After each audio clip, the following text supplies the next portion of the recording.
Hello everybody, welcome to Life Taps and Backstabs. We're here for another video and we're going to talk all about the Necromancer pets because there is a thread on the Discord, the Pantheon Discord, if you're a Necromancer, I'm sure you've seen it, where they are talking about the direction of the summoning of Necromancer pets and they want some player feedback, so I thought I'd do a video. There's some really cool comments and conversation in that thread, but as you all know, I like doing videos so I can kind of talk about it a little bit more. So welcome to Life Taps and Backstabs everybody. This is my Pantheon YouTube channel where I'm talking about my three favourite classes. You've obviously got the Necromancer here, which is very cool at night time, the Rogue and the Dire Lord with kind of splatterings of other classes as well. I'm really enjoying the Enchanter again. So yeah, I thought I would do a video all about the Necromancer pets. And just to give a quick kind of brief summary, when you summon a pet, apart from this one, so this is a dropped pet, so when you summon this one it is always level 40. But if I bring up, my level, here we go, my level 24 pet. So you get a pet at level 24 is just a regular skeletal servant. So you ding level 24, you mem the spell, you cast a skeleton. Now if this works first time, I'm going to scream. And then you cast a skeleton and it is not level 40, that is a bug. It is level 25. There we go. So yeah, if you hover over it too quickly, it tells you what it gives the level of the last pet that you summoned if you're a bit too quick on the draw. So that is a top tip for Necromancers actually. If you are summoning your pets, and give it a second to kind of just decide what pet it is, because you might have got the highest level one. Right, that is level 25. This is a level 28 spell. Sorry, 24 spell. It's actually done it again, hasn't it? So level 24 spell. So when I summon it, let's just get rid of that one and just check. When I summon it, I can get a level 21, 22, 23, no, sorry, 22, 23, 24, or 25. This one is level 24. So I can either be slightly under-leveled with my pet, or I can be one level higher on my pet. Generally, there's a couple of like variations on this. Mainly the higher level pets that you get later on, because you get all of these within a few levels of themselves. You get a mage, a rogue, and a warrior. You get all those within a few levels of themselves, and then obviously as well your level 1 pet down here can be level 4, so that's plus 4 levels obviously. But generally, when you're summoning it, you get a random level, and then you either have to get rid of it and then summon it again. Every time you summon it, you're using bone fragments, so you're trying to get the highest level pet you can. That one is, there we go, that one is level 23. So we're nearly there. We're trying to get that level 25 pet is the goal, and that's the conversation that is going on at the moment in Discord. And there's a few things that I would like to talk about, just like the difference and also the variation and comparison between the Necromancer and the Summoner as well, because there's two different ways in which they are suggesting we go down the path kind of thing. So let's have a look at that now. Right, let's have a look at this then. So if we go into Discord, it is really exciting. I'm dead kind of pleased that they do things like this. However, they do end up with a lot of feedback, and I realise that I'm adding more feedback onto this pile. But in the Necromancer section on Discord, on the class discussion, Jopper has posted this pet roulette question. Now there's two options. Necromancers, which do you prefer? Now there are two options, and I appreciate completely that they are two variations on the way pets work. I do think there's a third option, taking into context everything that is within these two. So let's talk about that now. Right, so number one, keep pet summoning roulette. So as it is currently, you just saw me do it. You get a level, a spell level at level 24. You can either summon a level 21, 22, 23, 24, or 25 pet. That's the way that works. But always have the pet summon at least one level above you, with an overall range of +1 to -3 levels above you at the level that you get the spell. So if you get it at level 24, you can have a 25 or you can have a 21. This means the pet would eventually be under your level as you level up towards your next pet upgrade spell, which is really important. Or number two, have pets always sync to your current level the same way it works for summoners. That, I think, is the important part in this. the same way it works for summoners. And quite simply, just putting it right out there, right at the beginning, we're not summoners. And I think that one of the things that I am always championing in this game is variety. We need variety. I've got some really cool videos coming up, or video ideas coming up for this as well. So we need variety. If we just have pets that are the same as the summoners, then there's no variety, and we're just the same, and we're not really unique, and you don't have that class identity. What is the issue with this summoning roulette? Why is it so frustrating? Well, it's really frustrating because as a Necromancer, we have to run around with piles and piles and piles of bone chips. So every time we summon a pet, it costs a bone chip. So if we're having this summoning roulette, we have we're trying to get that level +1 of the spell, of the level we got the spell. So if we get the level at level 24, we're always trying, every time we cast that spell, we're trying to get a level 25 pet. Doesn't matter whether we're level 28, doesn't matter whether we're level 24, we're always trying to get that level 25 pet, because we want the best pet, right? So we're going through, and I have done it many times. I've gone through more than a stack of 20 bone chips to try and get that level 20, that +1 level pet. Now, this isn't an argument, and I don't think it should be kind of leaned on too regularly, but this is how it worked in EverQuest. Now, there was a reason why EverQuest was so successful. I do think we look at EverQuest through rose-tinted glasses quite regularly, but this is how it worked in EverQuest. Now, why is it frustrating? Because we're just sitting there casting pets all the time. Like, the pet dies. Number one, don't let the pet die. In the same way that TVR, an old British company, they don't have airbags in their cars, and the owner famously said, "Well, don't crash." Just don't let your pet die, and then you won't have to kind of keep resummoning it, which is fair enough. But sometimes you can't avoid it. The issue is that we're just going through all these bone chips. It takes ages. Like, if we need to summon our pet, we're like, oh, hang on a second, the Necromancer's summoning his pet. And the group just kind of sits back and waits for us to, like, summon, kill the pet, summon, kill the pet, summon, kill the pet, trying to get that +1.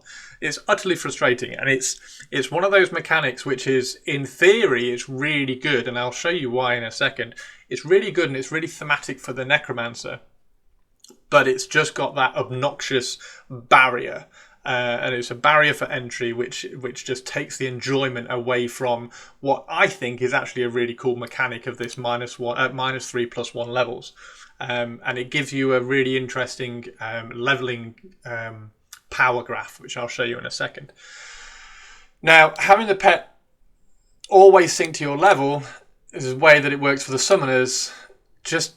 Yes, it simplifies everything.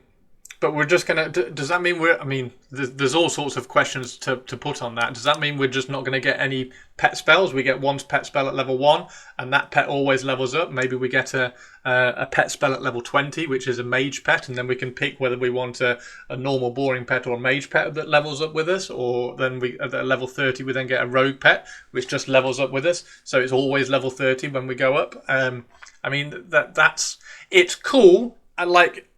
taken out of context and taken out of the whole world of Pantheon and the world of Necromancers, it's cool. Like, I never have to worry about the pet, but it's not very thematic, and it's not very... You don't get much kind of class identification of just like, oh well, the pet I've summoned is always going to be my level. And this is where we need to have a little bit of difference between the two pet classes, because we're not predominantly a pet class. The summoners are being pitched in this game as being the premier pet class. So they interact with their pet. They've got that relationship with their pet, which I know they're going to improve upon with the upcoming summoner patch. So they're going to have a revamp. I've put my suggestions in Pet Gear and the pet and the summoners lend me your feedback. I've put some suggestions in there because I played a little bit of them, and I just think I have an understanding of how the game kind of feels as you're playing through the classes. So I don't think we need to compete with the summoners in this sense. Now, there's loads and loads of feedback. Like, it's reasonably weighted towards number 2. Okay, so But why? I think the reason why it's weighted for number 2 is purely just because it's a pain in the ass trying to summon to try to get that pet. I think, and there's a lot of, if it's not 1 or 2, it's like it's. I mean, where's my post down here? My post is a little bit later on, I think. There we go. Like number 3. There we go. So number 3, we have a little bit of RNG when you first summon the pet. If you summon it and it's a level 24 spell, and you do summon it at level 21, you can then recast it without deleting the pet, and it powers it up and puts more bone chips into it. So you're still happy that you get that. You're still happy when you get the +1, because then you don't have to expend some bone chips to power it up, but you still have a way of getting there without the delete RNG. And one of the things that I will say is that Pantheon RNG seems to be particularly cruel. It's horrible. Maybe EverQuest one was a little bit more fair. And whenever you cast your next pet spell, it disregarded the last one that you cast, and it gave you something different. Like the famous Apple iPod Shuffle is not a random iPod Shuffle, because humans don't perceive true random as being random. So when you do the iPod Shuffle, rather than it being a random song next, it's a random song that's furthest away, or it picks a random song furthest away from the current playlist. So if you have 40 songs in a playlist and it plays number 2, the next one will be somewhere around here, so that we're perceiving it as truly random. So maybe just the RNG formula needs to be tweaked a little bit in terms of the pet summon. Anyway, right, there's a really cool post down here which I want to just try and find and point out, because I think it ultimately it kind of explains it really well. Where is it? It explains it really well in really eloquent kind of wording, that's better than me kind of umming and ahhing through it. So I guess I'm in the minority here, but I always like being able to summon and command a pet that was a higher level than me. The flavour being that even though the pet is beyond your capabilities, it has no choice but to abide by your command. So summoning a being that is lesser than you means that your necromantic will is not powerful enough. I get why people don't want to do the extra work and would rather just limit themselves for ease and simplicity, though. If the mechanic feels bad, by all means I am for the change. I just look at it differently than most. The chips and the summon loop doesn't bother me because the reward is a higher level pet. I put effort into keeping them alive, so I don't have to sit in the summon loop so often. So if they remove the pet roulette and tie them to the player level, I would hope that there would be still a way for me to get a higher level pet than you in some form. And then there's me doing my Necromancer, evil Necromancer. Like, yes, I agree with that. Right, now I think we need to go to. I'll go to something else now and just kind of show you this. So if we go. This is our leveling journey, okay, as a Necromancer. We go, this is roughly, so this isn't completely accurate, it's rough. It's just a representation. We get a pet at level 1, we get a pet at level 8, we get a pet at level 16, and a pet at level 24, 32, 40, 50. We get a lot in here, we get a few more in here. We are obviously going to start getting some beyond level 40. The VR are not going to be cruel and not give us a pet after level 40. That's just not going to happen. So this is currently how this is how the summoner works. So the summoner gets the pet, and the pet just scales with them. So every time they ding, this is their power curve. So this is the summoner power curve. Every time they ding, their pet levels up with them. So they are even all the way up. And they have, at level 20, I think, they get 2 pets. So then they can have 2 pets. So arguably, like around here, they get a little bit of a buff up, and it goes a little bit higher. And then the power curve has a bit of a bump here, and it guides up. And pushes up as they have 2 pets from then on. But it's that idea. It's nice and linear. It's consistent, and it supports the summoner. Now the Necro is completely different. Well, it's not completely different, but it is different. It still has that upgoing trend. However, it looks a bit more like this. So you get your first pet here, and the perceived power of the pet at level 1 is above above your level. So at level 1 you can have a level 4 pet, which is arguably even higher, somewhere up here. But you are more powerful, and then as you level, the pet against what you are killing gets weaker and weaker and weaker. And then when you hit your next pet level, boom, you get another big increase in kind of class power. You feel excited, you feel empowered, you've got a new pet. It's like, and you notice a big difference as well, because here, just before you get your pet, you are killing mobs to get you XP. So you're probably killing like level 8, 9, 10 mobs with a pet that's level 4. So it's really struggling, and you're having to do a lot of the work. You're having to do lots of dots. You're having to control how much damage you're throwing out to the mob. The pet is probably just doing like a little bit of damage. So it's a pet dot, if you like. And then at level 8 you get your new pet, and then suddenly you have that big power increase. You've got a level 9 pet now. So again, you're doing that summoning roulette. You're recasting, trying to get that new pet. And then the same thing happens at the next pet level. Say it's level 16. Same thing happens with the next pet level. Say it's level 24. Ding, ding, ding, ding, ding, ding, ding, ding, ding. And then the interesting argument then becomes what happens at level 50, because if we can always have a level 51 pet, then we are, in inverted commas, more powerful than the pet class, which is the summoner, because the summoner can only have a level 50 pet. So the argument, I think the only argument really, is what happens at level 50. Now I think you should probably get your final pet at about level 48, and you can summon it at level 49. There you go, done. That, I think that's, maybe you can summon it 49, 50, but I don't know. That's like a VR decision. I mean, obviously I'd like a level 51 pet, but yeah. Anyway, so I think you just get your last pet spell at level 48, and then you have a little bit of a peak, but it still stays below the power curve of the summoner.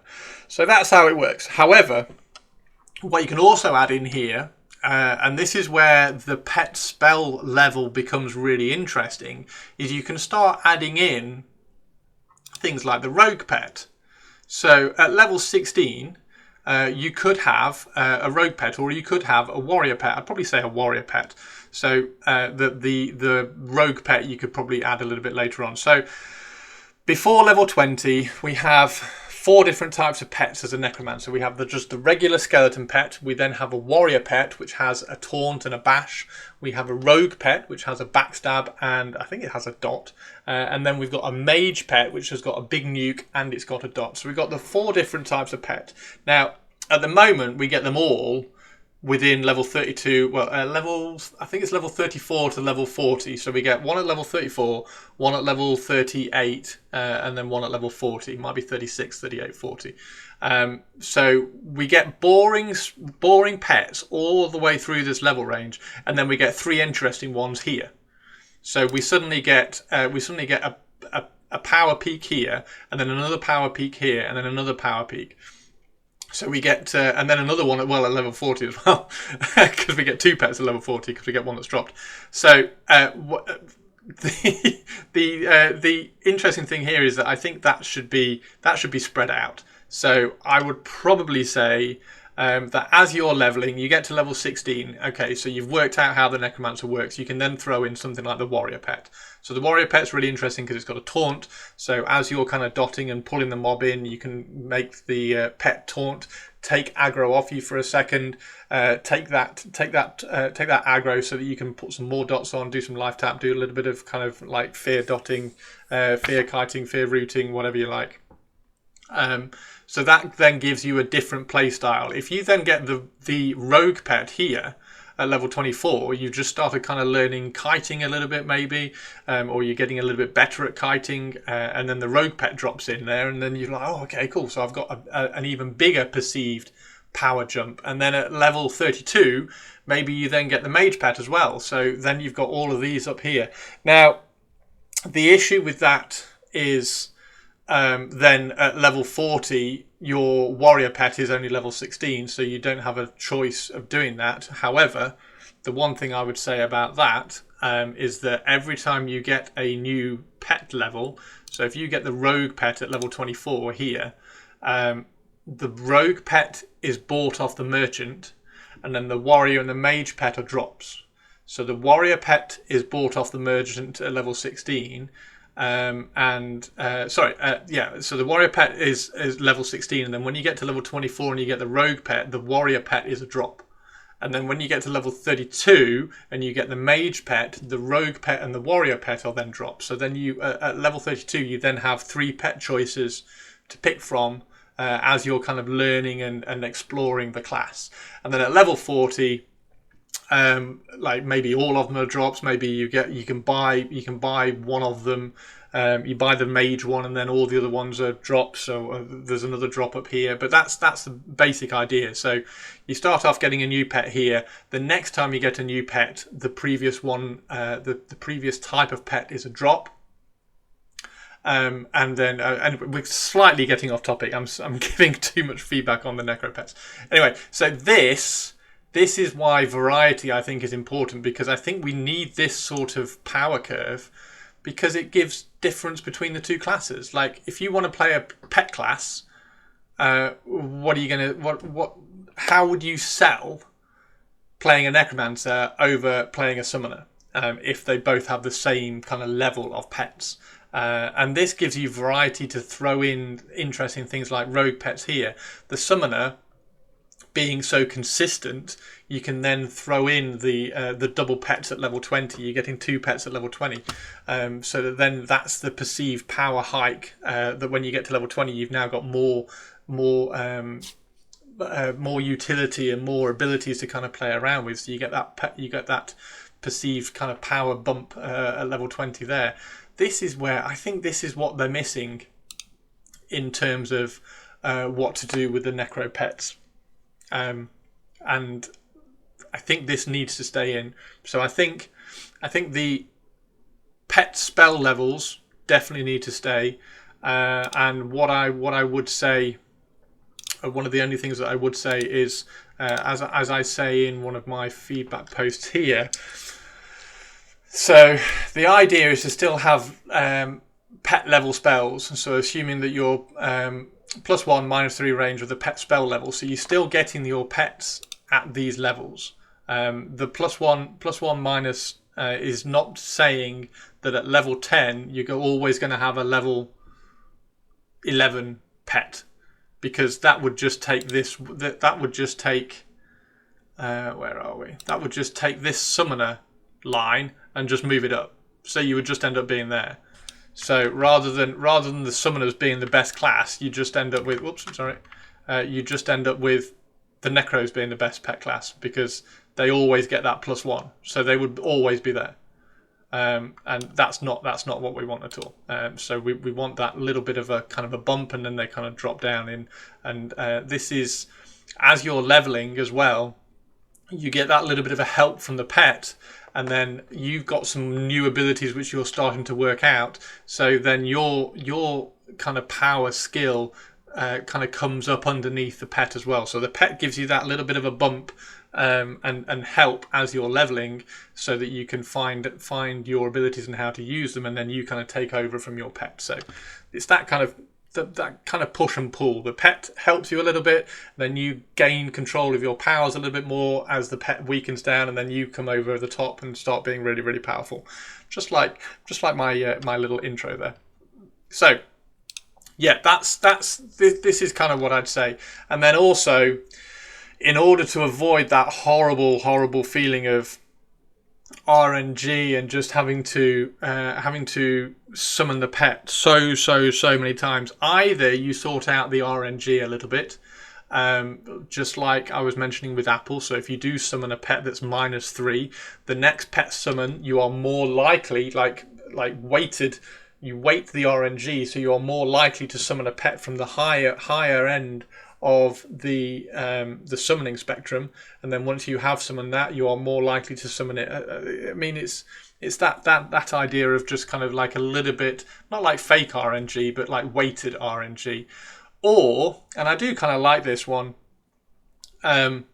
because it doesn't need any more abilities. Like, you don't need to summon your pet and then you have every necromancer has a separate ability that is like powering up the pet. So you summon the pet and then you put another ability on, so you power up the pet, and then you have to take that ability back off again when you're ready to play. You just leave that pet spell on and you summon it, and you cross your fingers you get the +1 level pet, or the highest level pet that you can. If you don't, you then press the summon spell again to put more bone chips, additional resources into that pet to bump it up a level. So the RNG here is that if I get good RNG, I'm only using 1 bone chip. If I get bad RNG, I've got to use 4 bone chips to then power up this low level pet and put my necromantic power into it to push it up to that +1 level again.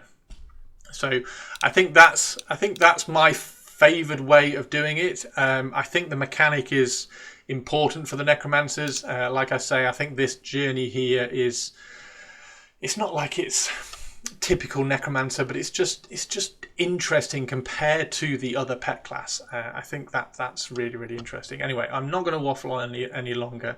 I hope you've enjoyed the video. Please drop your comments down below, whether you agree, whether you disagree. Dropper, if you're watching this, I'm absolutely loving the Necromancer. It's phenomenal. It's really good fun. Massive skill ceiling. And then all we have to do is just turn a few dials and add a few abilities in as well, and just clean up some stuff. But the pets, I think there's huge potential and huge possibilities on what we could do. I like the drops. I really like the idea of having like the warrior pet really early. Gives you a little bit of help. I wouldn't put it like really early. Like, I'd leave it around level 16. But I really like the idea of having the warrior pet here, and then at next level the warrior pet is a dropped spell, and then the next pet spell, those other two, the warrior and the rogue, they are the dropped spells. So you've got to go out into the world and find those ones, or maybe even do a quest from your necromantic trainer. That's always really fun as well. So yeah, I think positive experiences over the, I don't want to say boring, but like more reserved, consistent experience fits the Necromancer more. So that's just my thoughts. Let me know what you think, everybody. Thank you very much for watching. Please drop a like and a subscribe, and we're going to do some more videos. I've got one coming up about mana regen because I think it's a really interesting conversation. Yeah, the wizards. The wizard change has really kind of got my cogs whirring as well, in terms of positive over negative interactions with your abilities. So look out for those videos coming up very soon. But until then, thank you very much, everybody. Take care. And that is Diablo here. So drop me a message on Storm Owner. I'm on Storm Owner quite regularly on Diablo. So if you see me, drop me a message. I don't know what my pet is going to be called at the time you message me. So yeah, send me a message and find out what my pet's called. Anyway, take care, everybody. Thanks very much. I will see you later. Cheers. Bye-bye.